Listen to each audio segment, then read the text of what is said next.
Sunday morning வந்து மணி காலையில ஒரு 5:00 அப்படிங்கையிலலாம் டியூட்டி கிளம்பிட்டாரு. இன்னைக்கு காலையிலேயே டியூட்டிக்கு போயிட்டு ஈவினிங்க்கு மேல டியூட்டிலேருந்து வந்துருவாரு. ஸோ, அதனால சீக்கிரம் போனாரு. அவரு போனதுக்கப்புறம் குட்டியா ஒரு தூக்கம் போட்டுட்டு ஒரு 7 மணிக்கு தாங்க எந்திரிச்சேன். நான் எந்திரிச்சு வந்ததுக்கப்புறம் பிள்ளைங்க ஒவ்வொருத்தரா வந்து எந்திரிச்சு வர ஆரம்பிச்சுட்டாங்க.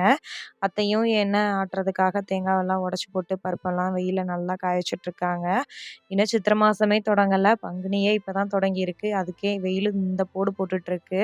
மழைக்கு பயப்படுறோமோ இல்லையோ, இந்த வெயிலுக்கு கண்டிப்பா பயந்து தான் ஆகணும் போல. அந்த அளவுக்கு வெயில் அடிச்சிட்டுருக்கு. ஸோ முடிஞ்ச அளவுக்கு எல்லாம் ஹெல்தியான ஃபுட்ஸ் எல்லாம் எடுத்துட்டு, கொஞ்சம் லிக்விடா நெறைய சேர்த்திக்கிறது, நம்ம உடம்பு எல்லாத்துக்குமே ரொம்ப நல்லது.